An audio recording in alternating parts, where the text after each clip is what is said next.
Hey everybody, Prep and Trucker. I wanted to give everybody an update on what happened with the tomatoes. If you want to see the beginnings of what we're talking about, go back to the videos, the shorts that say TDS, and each one of those will reflect on all of these.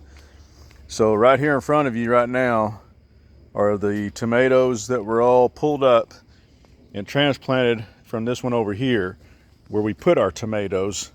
All of the volunteers, and there's still a bunch of volunteers in here all over the place. They keep coming up, and I'm letting them grow, and I'm trying to find people to give them to, and not sell them, but just give them away to people so they can enjoy the cherry tomatoes as well if they like them. Anyway, this is the first one here, and as you can see, it's doing quite well. It's gotten some good height on it. It's at about 18 inches now, if not 2 feet. So it's already flowering. So there'll be some tomatoes on it. And then these are all the ones in TDS, tomato distraught syndrome short, that I transplanted, and they all just keeled over and died, I thought, including this big one. And they just came back with a vengeance. And also I wanted to point out, in the video, I show everybody the ones that were destroyed by caterpillars, I'm supposing. And well, this is one of them right here. And as you can see, it's getting leaves on both sides. So it's coming back, actually. And so is that one. Look at what that one's doing.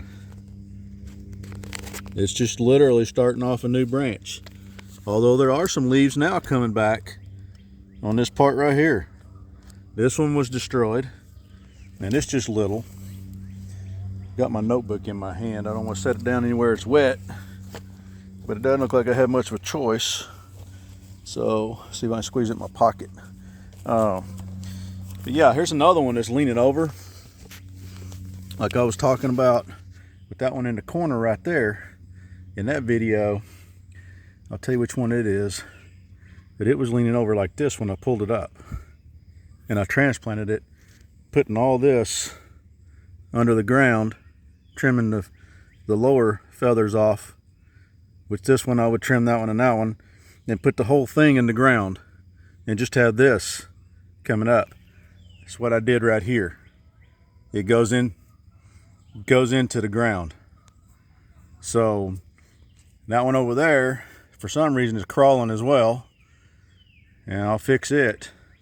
But I got these two that came up here, so I don't know what I'm gonna do with that to split them out. You can see some more damage here, but all these tomatoes just bounced right back. And these are all cherry tomatoes. What particular brand, kind, I don't know. Also, let's see, the one with the bent root, that's the short TDS update 5/27/23. So that'll give you the feedback on that, the beginning of it. And remember, it looks like that. It was bent over, and it's thriving. Now the other one here, this is the honey dipped one. And that one was TDS 3 5/27/23. So that one's TDS 3, where I picked it up over here. I'd cut it out, and was transplanted over here with the honey, and see how that works. And I'll give you some more detail on that in a second with one of the watermelons. But what I want to point out is this is what was happening to it. It's like it just completely died. But then I come out here and I've got green starting back. So these leaves look like they're coming back. So I'm not real sure, but we're gonna let it go.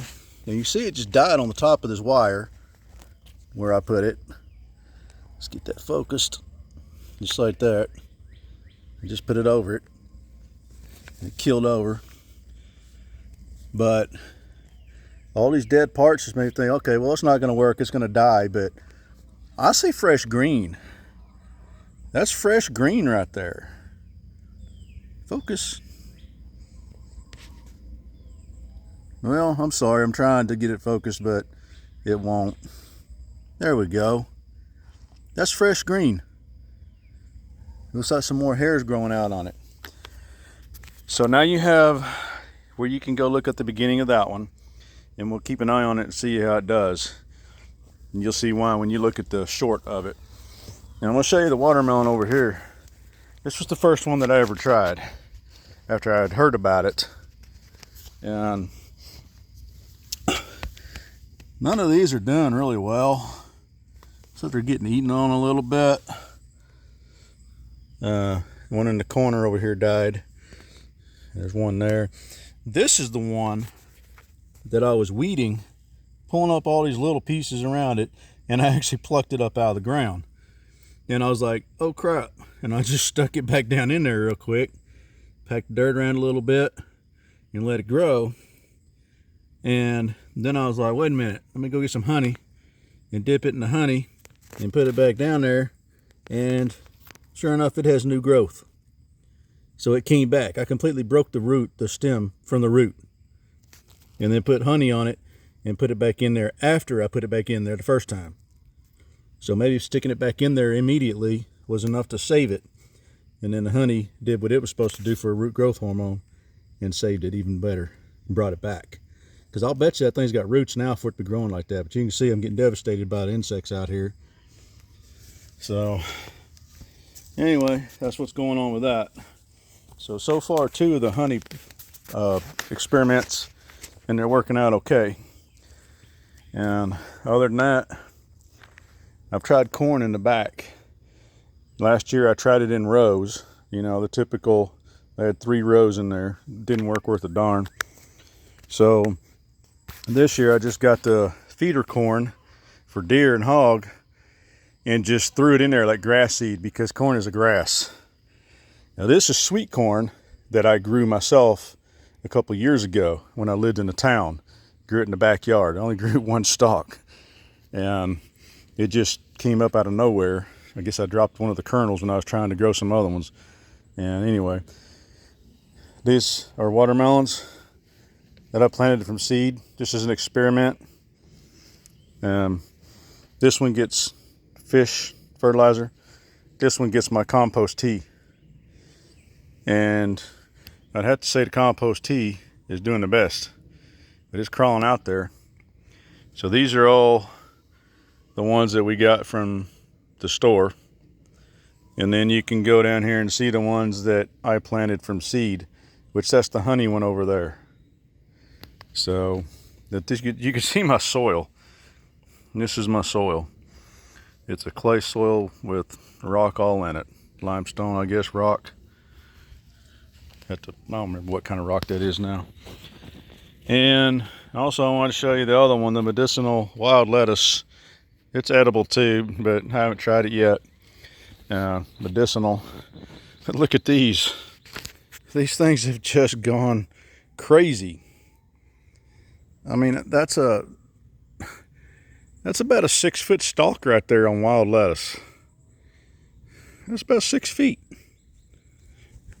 Because this wall is only like 16 inches high. I haven't even measured it. I need to measure it, let y'all know. So anyway, the lettuce didn't do too good. Planted a lot of them. Didn't work all that well because it's too much sun. That's what my wife's telling me. And this, I believe, was a thistle. And I was letting it grow. It has good properties as well. But the last storm we got, I believe, broke it over. Something broke it. I don't know what broke it. So this is a volunteer. This, that's the bell pepper right there.